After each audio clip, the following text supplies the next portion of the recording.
नमस्कार, मैं चंदा यादव आपके साथ। आप देख रही हैं जस्ट इंडिया।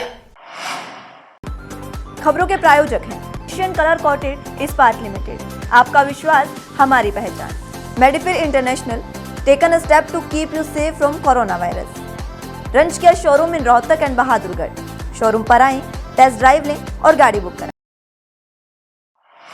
प्रदेश के इंदौर में 7वीं क्लास के स्टूडेंट के साथ दुष्कर्म का मामला सामने आया है। दुष्कर्म करने वाला भी नाबालिग है। जानकारी के अनुसार स्टूडेंट के साथ आए दिन दुष्कर्म होने से वह 3 माह की गर्भवती हो गई थी। इस पर नाबालिग ने गर्भपात की गोली दे दी, जिस कारण स्टूडेंट के पेट में दर्द होने लगा, जिस पर परिजन उसे डॉक्टर के पास ले गए। यहाँ डॉक्टरों ने बताया कि लड़की को 3 माह का गर्भ था और उसने गर्भपात की दवा खाई है। इसके बाद परिजनों ने पुलिस में नाबालिग लड़के के खिलाफ मामला दर्ज कराया है। वहीं एफआईआर होने के बाद नाबालिग इंदौर से फरार हो गए। एरोड्रम पुलिस ने एक स्कूली छात्रा के साथ दुष्कर्म करने के मामले में नाबालिग लड़के के खिलाफ केस दर्ज कर दिया है। वहीं आरोपी ने उसे धोखे से घर छोड़ने के बहाने गाड़ी पर बिठा लिया और सुनसान इलाके में जाकर दुष्कर्म किया। बाद में छात्रा को धमकाकर चुप करवा दिया। जब छात्रा गर्भवती हुई तो 3 दिन पहले आरोपी ने उसे गर्भपात की गोली दी थी, जिसमें पेट में दर्द होने के बाद डॉक्टर के पास जाने पर पूरे मामले का खुलासा हुआ। वहीं पुलिस नाबालिग को ढूंढ रही है। टीआई संजय शुक्ला के मुताबिक पीड़ित 12 साल की है, जो बड़े गणपति इलाके में स्कूल में पढ़ाई करती है। वह हाईलिंक सिटी के यहाँ रहने वाली है। करीब 3 माह पहले उस इलाके में रहने वाले एक नाबालिग लड़के ने स्कूल के बाहर निकलते में रोका और उसे घर तक छोड़ने की बात की। पीड़िता के कुछ दिनों से तबीयत खराब होनी शुरू हुई तो उसने लड़के से संपर्क किया और बताया कि उसे गर्भ ठहर गया है, जिसके बाद आरोपी उसे 3 दिन पहले मिला और गर्भ गिराने की गोली देकर चला गया। लड़के ने जब गोली ली तो उसकी तबीयत बिगड़ गई।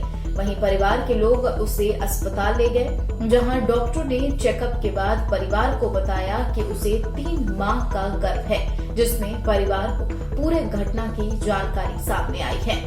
आपको बता दें, पुलिस आरोपी महाराष्ट्र भाग गया है, जिसकी तलाश लगातार पुलिस कर रही है।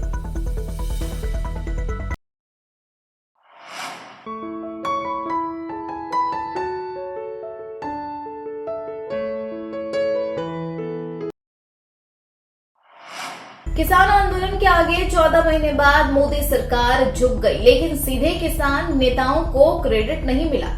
बिना बातचीत के ही पीएम मोदी ने सीधे इसकी घोषणा कर दी। अब किसान नेता भी बीजेपी को इसका बेनिफिट नहीं लेने देना चाहते और यही वजह है कि कृषि कानून वापस हुए तो किसान नेताओं ने आंदोलन को जारी रखने के लिए एमएसपी, बिजली बिल में अमेंडमेंट और सिट बिल की नई मांगे उठा दी है। किसान नेता राकेश टिकैत ने कहा कि हमारा आंदोलन अभी स्थगित नहीं होगा जब तक संसद में इसे रद्द नहीं किया जाता और साथ ही एमएसपी पर गारंटी कानून नहीं लाया जाता, तब तक हमारी भारत सरकार से बातचीत नहीं होती। किसी ने बड़ा दिल नहीं दिखाया है। बिजली अमेंडमेंट बिल और सिट बिल आ रहा है, इसलिए संघर्ष और लंबा चलेगा। हमने सरकार को बातचीत के लिए कहा है, तब तक किसान नहीं लौटेंगे। चर्चा है कि कुछ किसान नेता आंदोलन को 5 राज्यों में होने और 2024 तक जिंदा रखने की कोशिश में है, ताकि लोकसभा चुनाव में भी इस मुद्दे पर भाजपा को घेरा जा सके। पंजाब के किसान नेता इन्हीं कानून को वापस लाने की जिद पर अड़े हुए थे। उनकी तरफ से पीएम नरेंद्र मोदी के कृषि कानून वापस लेने के फैसले पर आंदोलन को लेकर सहमति नजर आ रही है।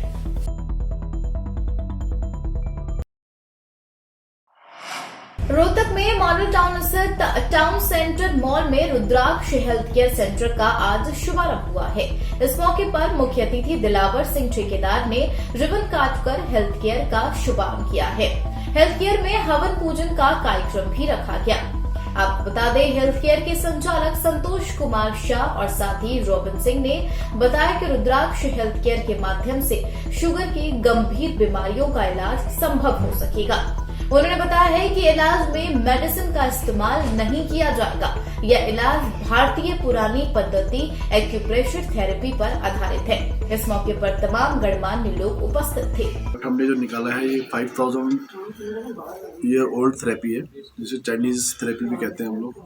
एक्यूप्रेशर और मैग्नेटिक थेरेपी। ये थेरेपी हमारी जो आजकल टाइम व्यस्त जीवन के अंदर जो हमारा खान पान, जो हमारा रहने सहने का तरीका, उस वजह से जो हमारे शरीर के ऊपर असर पड़ता है, उससे हमारी कई वेन्स जो बंद हो जाती हैं, शरीर के अंदर सूख जाती हैं जिसे हम कहते हैं, तो काम करना बंद कर देती हैं। हमने ये टेक्नोलॉजी निकाली है, इससे हमारा जो रक्तचाप है वो सही होता है। जो हमारे शरीर के अंदर प्रॉब्लम जिसकी जो कारण होती है, जड़ होती है, जैसे शुगर है, डायबिटीज़ के लिए हमने खास इसको निकाला है। डायबिटीज़ के लिए स्पेशल प्रोडक्ट है, जिससे हमारा जो वेन्स हैं उसके ऊपर मैग्नेट से प्रेशर डालकर ये उसको नई ज़िंदगी देती है। जो हमारी इंसुलिन, जो जिस वजह से जो नसें सूखने की वजह से हमारी जो इंसुलिन बननी बंद हो जाती है, उसको ये इम्प्रूव करके हमारे ब्लड के अंदर इंसुलिन बनाना शुरू करती है। जो पेशेंट इंसुलिन ले रहे हैं ऑलरेडी, वो भी इसको यूज़ कर सकते हैं। जिनको डायबिटीज़ नहीं है वो भी इसको यूज़ कर सकते हैं, ताकि आने वाले टाइम तक, उनके लॉन्ग टाइम तक भी उनके जो शरीर है उनका स्वस्थ रहे अपने साथ साथ। मेरी फर्म रुद्राक्ष हेल्थ केयर है, और रुद्राक्ष हेल्थ केयर के तहत ही हमने और रोबिन जी ने दोनों ने मिलकर जो है एंजॉय शुगर फ्री लाइफ एक प्रोडक्ट है, जो मेनली जो है एक्यूप्रेशर थेरेपी है, इस पर लाया। उन्होंने सही बताया कि जो ये 5000 साल पुरानी हमारी एक थेरेपी है, और इसी थेरेपी के थ्रू जो है ये डायबिटीज़ का इलाज किया जा सकता है। आज प्रेजेंट टाइम में क्या है कि सारे जो भी डायबिटीज़ पेशेंट है वो दवाई लेते लेते और इंसुलिन का लेते लेते जो है वो थक गए हैं, और उसका कोई डिजीज का जो है क्योर होने की संभावना बहुत ही कम रहता है। बस ये होता है कि उसको जो है ना एट पार रखा जाता है, लेकिन वो पूरा क्योरेबल नहीं है। लेकिन ये पद्धति जो हम लाए हैं, जो पुरानी 5000 साल पुरानी पद्धति है, नॉर्मली उस समय क्या होता था, ये चाइना से लाया हुआ पद्धति है। चाइना में एक्यूप्रेशर थेरेपी होता था, ये हिल्स से प्रॉब्लम थी, वहाँ से हम लोग लाए। तो इससे पहले भी आपने देखा होगा कि 5000 साल पहले ये सब जो है, पहले क्या था, लोग जो है खुले पाँव में ज़मीन पर चलते थे। तो जब ज़मीन पर चलते थे, घर में चलते थे, तो क्या होता था, ज़मीन में गुरुत्वाकर्षण पावर होता है। उस गुरुत्वाकर्षण पावर से क्या होता था, उसका शरीर का नसें वाइब्रेट होता रहता था, और उसका जो है जितने भी ब्लड सर्कुलेशन चलता रहता था। तो पहले आपने कभी देखा नहीं होगा, ये सब बीमारियां पहले थी, क्योंकि सारे ज़मीन से जुड़े हुए थे। लेकिन अब समय के साथ साथ क्या हुआ, लोग जो है घर में बेबी सैंडल पहनते हैं, बाहर तो पहनते ही हैं, तो ज़मीन से लगाव नहीं रहा, दूरी बढ़ती गई। तो दूरी बढ़ती गई तो क्या हुआ, गुरुत्वाकर्षण से दूर होता गया। तो उसी पद्धति को हमने जो है इस मैग्नेटिक के थ्रू लाया हुआ, मैग्नेटिक थेरेपी के तहत वही गुरुत्वाकर्षण जो है, ये हमारा हाई पावर का जो मैग्नेट है, वो उसके शरीर में, उसको पाँव के तरह या जो है पेट के थ्रू जो है उसके वाइब्रेट करेगा उसके, तो इससे इसका इलाज किया जा सकता है। वृंदावन दरबार समिति की ओर से शुक्रवार को सैनीपुरा स्थित धर्मशाला में एक कार्यक्रम का आयोजन किया गया। इस अवसर पर भाजपा सांसद डॉक्टर अरविंद शर्मा ने मुख्य अतिथि के तौर पर शिरकत की है। उन्होंने गुरु पर्व के मौके पर गरीबों को कंबल वितरित किए। इस दौरान आपको बता दें, पत्रकारों से बातचीत में भाजपा सांसद ने तीनों कृषि कानून वापस लेने की प्रधानमंत्री नरेंद्र मोदी की घोषणा का स्वागत किया है।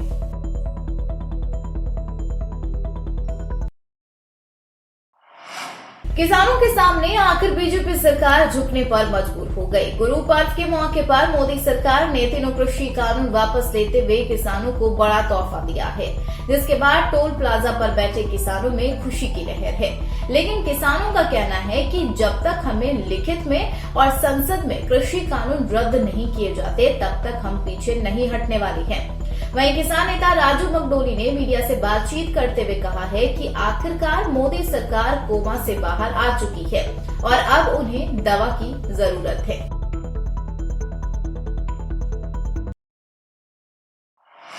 सदगुरु स्वामी श्री बालकपुरी जी महाराज की असीम कृपा से प्रत्येक वर्ष की भांति इस वर्ष भी पूरे कार्तिक मास के पुण्य पावन अवसर पर सत्संग रूपी प्रभात फेरियों का आयोजन पुरी धाम के पीठाधीश्वर महामंडलेश्वर स्वामी कर्णपुरी जी के महाराज की अगुवाई में संपन्न किया गया। आज प्रातः महाराज जी के सानिध्य में सैकड़ों की संख्या में मौजूद श्रद्धालुओं ने परिधाम की 7 परिक्रमा की है। वहीं गुरु महिमा का गुणगान करते हुए परिक्रमा की गई। आज संध्याकाल में पूरी धाम में भव्य सत्संग का आयोजन भी किया गया, जिसमें शिव भक्ति धाम सांपला के 1008 स्वामी कृष्णानंद कालीदास जी महाराज पावन आशीर्वाद के लिए उपस्थित हुए।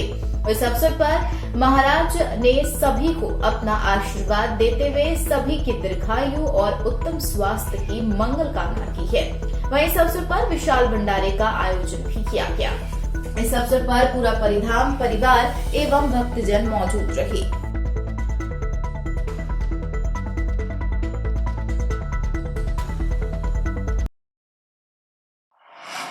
वहीं कुरुक्षेत्र में पूर्व मंत्री अशोक अरोड़ा ने कहा कि देर आए दुरुस्त आए। आखिरकार कृषि कानून वापस लेने का प्रधानमंत्री ने ऐलान किया है।